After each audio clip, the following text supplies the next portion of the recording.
사랑하는 성도 여러분, 7월 3일 월요일 아침입니다. 하나님의 은혜와 평강이 함께하기를 축복합니다. 좋아요, 구독 꼭 눌러주세요. 우리 천만 성도 큐티하는 그날까지 함께 달려가도록 하겠습니다. 오늘 우리에게 주시는 하나님의 말씀은 사도행전 7장 1절에서 16절까지의 말씀인데요. 우리 2절과 3절, 4절의 말씀 같이 읽도록 하겠습니다. 스데반이 이르되 여러분 부형들이여 들으소서. 우리 조상 아브라함이 하란에 있기 전 메소포타미아에 있을 때에 영광의 하나님이 그에게 보여 이르시되 내 고향과 친척을 떠나 내가 내게 보일 땅으로 가라 하시니 아브라함이 갈대아 사람의 땅을 떠나 하란에 거하다가 그의 아버지가 죽음에 하나님이 그를 거기서 너희 지금 사는 이 땅으로 옮기셨느니라. 아멘. 이스라엘 사람들이 그 스데반에 대하여서 그 부정적인 정언을 세웁니다. 정인을 세웁니다. 그래서 그들이 스데반이 성전에 대해서 모독했다고 그런 이야기를 하고 있고요. 율법에 대해서 모독했다고 말하고 있습니다. 그러자 그것이 사실이냐라고 사내들인 공회에서 제사장이 스데반에게 묻고 있습니다. 그러자 스데반이 웃으면서 말하죠. 이 웃음은 바로 천사의 얼굴과 같았다. 오늘 성경은 우리에게 말해주고 있습니다. 그것은 그 어느 것도 위협 앞에서도 주눅들지 않는다, 당당하다라는 것이죠. 왜? 생명이신 예수 그리스도가 그와 함께 하기 때문에 그렇습니다. 그래서 그는 이야기를 합니다. 자, 그의 역사적인 사건을 통하여서 아브라함 이야기와 요셉의 이야기와 그리고 모세의 이야기와 솔로몬의 이야기와 성전의 이야기를 통하여서 율법과 성전에 대한 진정한 의미가 무엇인지에 대해서 설교를 하고 있습니다. 자, 그렇다면 먼저 아브라함에 대한 이야기입니다. 아브라함을 부르실 때에 하나님께서 메소포타미아에서 불러주셨고 그리고 하란에서 지시할 땅으로 가라고 말씀하셨는데 오늘 메소포타미아에 있었을 때에 하나님께서 아브라함을 부르시고 찾아오신 놀라운 은혜에 대해서 이야기하고 있는데 그곳이 바로 어디라는 것입니까? 하나님의 영광이 거하는 곳이다 그랬어요. 메소포타미아에 있을 때에 영광의 하나님이 그에게 보였다라고 말하고 있죠. 그러면 하나님의 임재의 장소가 어딘가라는 것이죠. 그래서 유대인들이 생각하는, 종교인들이 생각하는 하나님의 임재는 꼭 성전에서만 이루어진다 라는 생각과 편협적인 그 사고들을 깨부수는 겁니다. 그들은 하나님의 임재가 오로지 성전, 법궤, 성막 이곳에만 임재한다고 생각을 했습니다. 그렇지만 아니다.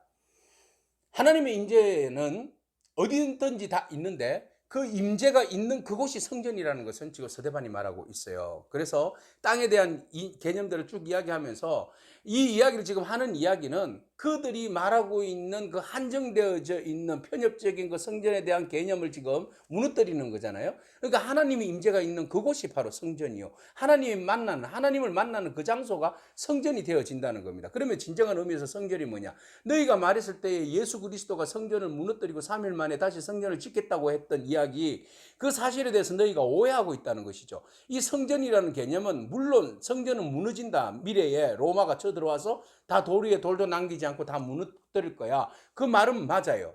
자, 그렇지만 그것은 예수님이 무너뜨린다는 것이 아니라 앞으로 역사적인 사건을 통하여서 종말에 이런 이야기가 일어난다는 것이고, 그 다음에 예수님께서 성전을 헐라 3일 만에 내가 다시 성전을 짓겠다 하신 그 말씀은 주님의 몸을 이야기하는 겁니다.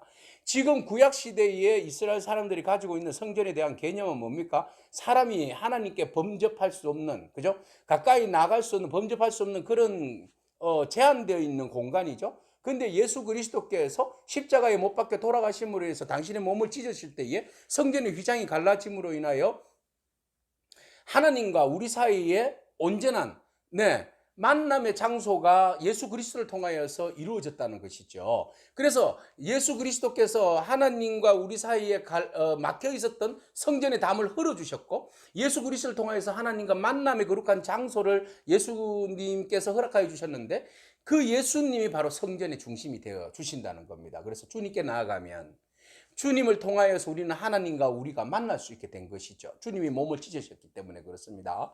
그래서 그 성전을 헐어라. 예전에는 제한되어졌던 하나님과 인간 사이에 제한되어졌던 그 성전을 헐어라. 예수님이 헐어주셨다. 그리고 우리는 모두는 다 예수님을 통하여서 하나님께 나아갈 수 있게 되었다. 그 누구든지. 이것은 은혜입니다. 근데 은혜를 갖다가 그들은 오해를 한 것이죠. 신성모독으로 오해를 한 겁니다. 그리고 예수님을 감히 어떻게 성전이라고 이야기하느냐, 성전을 헌다고 이야기하느냐, 막 이렇게 이제 그들이 그 모르는 짧은 지식을 가지고 예수님과 그리고 서대반을 몰아세운 겁니다. 그래서 서대반은 그게 아니다라고 이야기를 하는 거죠. 진정한 성전의 의미를 너희가 제대로 찾아라. 예, 그런 이야기를 하고 있습니다. 성전이라는 곳은 하나님 만남의 장소입니다. 자, 오늘 우리는 또한 하나님의 성전이 되어지는 것이죠. 그리스도께서 우리 안에 가시고 우리를 통하여서 우리가 또 하나님의 거룩한 장소가 되어서 하나님의 임재를 통하여서 우리가 그리스도를 만나고 그리스도를 통하여서 하나님께 나아갈 수 있으니 우리의 몸도 거룩한 성전이 되어지는 것이지요. 그래서 하나님의 임재가 있고 하나님 만나지는 모든 곳이 바로 성전이 되어진다라는 것을 장소를 뛰어넘는 개념을 지금 말하고 있는 겁니다. 자, 그러면 성전에 대한 이야기를 우선 이제 한 단락 지었어요. 자, 그리고 난 다음에 하나님께서 아브라함에게 약속하셔서 그에게 약속한 모든 것들이 은혜 가운데 이루어지는데 하나님께서 아브라함을 부르셔서 메소포타미아에서 하란에서 지시할 땅으로 지시할 땅에서 다시 하나님께서 애굽으로 가라 하셨고 애굽에서 400년 동안 머물고 있다가 하나님의 은혜를 통하여서 다시 세겜 땅으로 이스라엘 땅으로 돌아오게 하시는 하나님의 구원의 프로젝트를 지금 설명하고 있어요.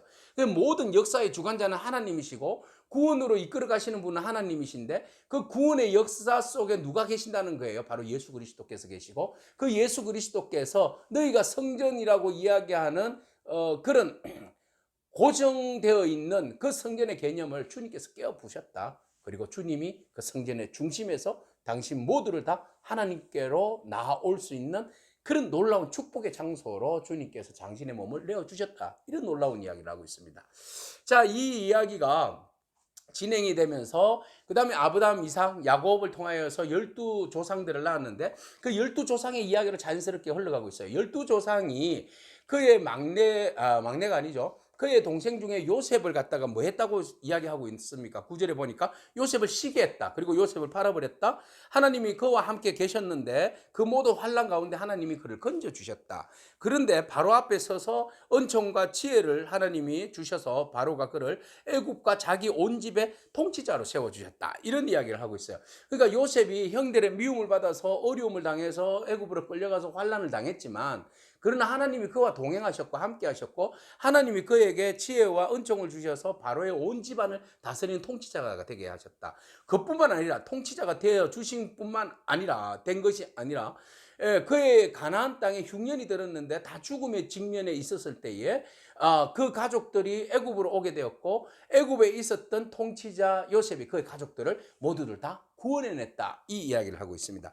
자, 이 이야기, 흉년의 이야기, 요셉을 미워해서 팔아먹은 이야기, 요셉이 죽은 줄 알았는데 살아났다는 이야기를 가만히 듣고 있으니까 누가 오버랩됩니까? 맞습니다. 예수 그리스도입니다. 선지자들입니다. 선지자들과 예수 그리스도께서 오버랩되는 겁니다. 그래서 그들의 마음에 찔림이 있어 듣기 불편해요. 그렇죠? 아니, 우리가 미워한 이스라엘 조상들이 미워했던 요셉이 죽은 줄 알았는데 다시 살아나서 이스라엘 모든 사람들을 구원했다는 이야기예요. 예수님이 죽은 줄 알았는데 그 예수가 지금 부활하고 살아났고 제자들을 통하여서 예수가 살아있다고 말하고 부활의 권세와 능력으로 하나님의 아들이 되었다고 그러고 그 이름으로 성령에 충만한 제자들이 사람을 살리고 말씀으로 인해서 회개시키는 놀라운 일들이 지금 이 현장에서 일어나고 있으니까 너무너무 불편하죠. 그렇지만 서대반은 너희에게 불편한 이야기인 줄은 모르겠지만 들으라. 그분이 바로 예수 그리스도다. 요셉을 통하여서 우리는 예수 그리스도를 만날 수 있다라고 이야기를 하고 있습니다. 자, 오늘의 내용은 여기까지입니다. 내일 또 모세 이야기를 살펴볼 텐데요. 자, 이 모든 이야기, 아브라함의 후손을 통하여서 오시는 예수님에 대한 이야기를 지금 이제 끄집어낸 겁니다. 너희가 아니라고 이야기하지만 하나님은 이미 약속하셨고 그 약속을 때에 따라서 그 시대와 그 상황에 따라서 하나님의 그 구원의 플랜, 계획은 하나하나 실천되어졌고 그것이 역사의 과정에서 온전히 이루셨다라는 것이죠. 하나님은 바로 너희들이 생각하는 그 성전의 개념을 뛰어넘으시는 분이신데 하나님은 주님을 만나는 그곳이 온전한 성전이고 예수님을 통하여서 우리가 하나님을 만나게 되는데 그 예수님이 진정한 성전이 되어주시고 오늘 너희가 성전이 된다라는 이야기를 하고 있습니다. 오늘 우리가 그리스도를 통해서 하나님 만나는 줄로 믿습니다. 네, 참된 성전, 주님을 통해서 우리가 하나님 앞에 온전히 나아가는 저와 여러분에게 축복합니다. 그리고 또한 우리를 몸된 성전이라 하여 싸우니 우리가 온전히 거룩한 성전으로 하나님의 임재를 경험하는 놀라운 축복의 장소가 되기를 소망합니다. 그리고 예수 그리스도, 그분은 요셉처럼 어려움을 당했지만 하나님께서 그를 사랑하셔서 그를 구원하여 주시고 살려주신 그 놀라운 은혜를 입어서 우리 모든 주의 모든 사람의 메시아가 되신 것처럼 그 은혜, 바로 하나님께서 그리스도를 역사 가운데서 고난 가운데 죽으셨지만 다시 살리셔서 우리의 부활의 주가 되셨다는 놀라운 사실, 또 요셉을 통해서 우리가 읽게 되는데요. 그 주님을 바라보면서 여러분 주님의 소망을 안고 믿음으로 승리하기를 바랍니다. 주님은 우리의 주가 되십니다. 기도하겠습니다. 주님 감사합니다. 하나님의 놀랍고 하나님의 그 위대한 구원의 프로젝트 계획들을 바라봅니다. 하나님, 우린 사람을 무지하여서 성전이 무엇인지, 율법이 무엇인지, 구원이 무엇인지, 메시아가 무엇인지도 제대로 알지 못하면서 겉으로 알려져 있는 몇몇의 지식을 통하여서 그리스도를 정죄하고 또 신학을 오해하고 신학을 오류에 빠뜨리게 하는 그런 연약함을 바라봅니다. 하나님, 우리의 무지함을 용서해 주시고 우리가 제대로 성경을 바라보게 하시고 우리가 구원하시는 하나님의 놀라운 구속사적인 그 계획들을 잘 이해하고 성전 되신 주님을 바라보면서 우리가 온전히 주님 앞에 감사함으로 주님 앞에 나아감으로 하나님과의 온전한 화해의 놀라운 은혜를 누리고 경험할 수 있도록 우리 모두를 축복하여 주옵소서. 예수님에게 하신 이름으로 기도합니다. 아멘. 오늘도 믿음으로 승리하길 축복합니다. 아멘.